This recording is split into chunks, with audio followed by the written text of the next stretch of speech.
loca, loca, te volviste loca y disparaste. Daremos la opinión especializada de Andrés Cañulé, destacado periodista de espectáculos de Canal 13.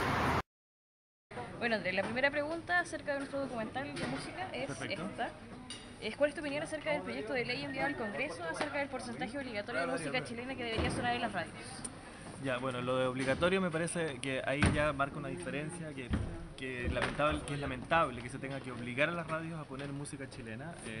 Sí, claramente destaco de que la música nacional esté presente en las radios, me parece súper necesario, y además me parece que también vale la pena escuchar la música chilena. Hay bandas que están haciendo un muy buen trabajo, hay jóvenes también que se están atreviendo en el mundo de la música, entonces hay que valorar y también apoyar ese trabajo. El que sea obligatorio me parece mal, ojalá las radios lo hicieran por iniciativa propia. Otra de nuestras preguntas es: ¿qué tan importante crees tú que es la radio como medio de expresión musical? Me parece importantísimo, creo que la radio es el gran medio para mostrar el trabajo musical, no solo el chileno, sino también el de todo el mundo. Creo que es la herramienta clave para que la música siga teniendo vigencia y para además mostrarnos también sonidos distintos de todas partes del mundo.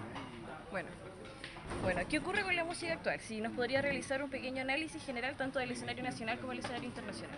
Creo que hay muchas propuestas, creo que hay muchos jóvenes atreviéndose a hacer cosas nuevas, ya no se está copiando tanto y eso tiene que ver mucho con internet, con la globalización. Hay sonidos que uno va rescatando de distintos lugares y eso está creando, por ejemplo, que la música chilena, que algunos músicos chilenos como Javier Amena, por ejemplo, estén sonando en países como Japón, en España sean un éxito, otros artistas chilenos en México sean conocidos y así a través de internet van dándose a conocer en distintos lugares. ¿Cómo tú abrirías el mercado nacional hacia los mundos internacionales? Creo que tiene que ver un poco con lo que te decía antes, con la globalización, con entender los músicos chilenos que pueden hacer distintos sonidos, no temerle a los géneros. Hay mucho, por ejemplo, prejuicio con respecto al pop, al electropop, a sonidos que parecieran estar, no sé, como ajenos a nuestra idiosincrasia y no es así. Yo creo que la música, todo tipo de música, uno la puede hacer propia y hay sonidos, por ejemplo, como la nueva cumbia chilena, como Chico Trujillo, que se están dando a conocer en Europa y algunos lo están entendiendo como eso, como la cumbia chilena, y eso también me parece muy rescatable y creo que ahí están haciendo un género nuevo quizás y es importante porque además lo están rescatando en otros países, lo están entendiendo como una música propia. Muchas gracias, Andrés. Eso es, vale. Ahora mostraremos el punto de vista histórico acerca de la música por el profesor Julio Reyes Ávila. Bien, yo creo que todas las expresiones artísticas están relacionadas con los eventos sociales, primero porque ocurren en un contexto y ese contexto les plasma su carácter. En segundo lugar, porque muchas veces algunas expresiones artísticas son más directas a la hora de retratar ese contexto de manera crítica o de manera contemplativa, da igual, pero siempre las expresiones artísticas y la música en particular nos está hablando de un espíritu de época, de un ethos generacional, nos está hablando de identidades y esas identidades no nacen de la nada, nacen en torno a esos contextos, en torno a los procesos que ocurren en ese momento y creo que en tal sentido las relaciones son directas, son múltiples, están presentes todo el tiempo.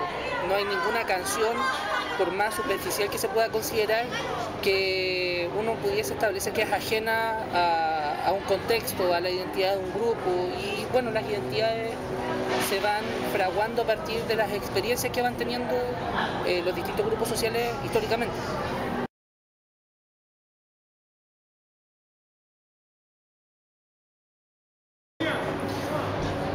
Creo que la música influye en los eventos sociales, yo creo que la música expresa tensiones que en los eventos sociales bueno, ya se venían presentando en los distintos escenarios sociales. La música acompañó la explosión, por ejemplo, de la cultura juvenil desde los 50 en adelante, pero no la provocó. La música ha sido también comparsa de distintos procesos en distintos momentos y no necesariamente los provoca. Yo creo que la relación es inversa. Determinados procesos históricos, especialmente aquellos que son relevantes porque cambian cosas, suelen tener como una forma de simbolizar su contenido bueno, lo hacen a través de representaciones artísticas, de representaciones simbólicas, representaciones culturales, y en definitiva la música ocupa un papel quizá privilegiado a ese respecto, al menos desde la expansión de la cultura popular. Yo no creo que los estilos musicales actuales respondan necesariamente a lo que ha pasado en el último tiempo. En realidad, desde los 70 en adelante, yo no creo que haya tanta innovación en la música. Quizá hubo algo de eso en los 80, donde uno puede identificar algunos rasgos característicos de la música de los 80 y que son distintivos cuando uno los compara con otras épocas. Algo de eso hay en los 90, pero a lo mejor necesitamos un poquito más de distancia temporal para distinguir qué es lo específico del siglo XXI. Y si lo hay, yo todavía no lo encuentro como algo que sea innovador, algo que no sea un rescate de lo que ya se hizo en los 70, un rescate de lo que se hizo en los 80, distintas mixturas de todo lo que fue surgiendo en ese periodo. Más me cuesta todavía vincularlo a los procesos del siglo XXI, porque los procesos del siglo XXI en rigor no son tan autónomos del siglo pasado todavía. A mí honestamente no es tan importante. Yo creo que el arte no tiene que tener obligaciones de índole moral que no nazcan del propio acto creativo. Si la letra de una canción tiene que encerrar contenidos poéticos, políticos, de compromisos de distintas índoles, el propio momento creativo va a dictar que sea así. Pero me desagrada un poco cuando esos vínculos se generan un poco a la fuerza. Cuando el compromiso tiene que ver más como con una obligación que con un producto estético que trata efectivamente de fundir una melodía con una letra determinada que tenga determinados contenidos.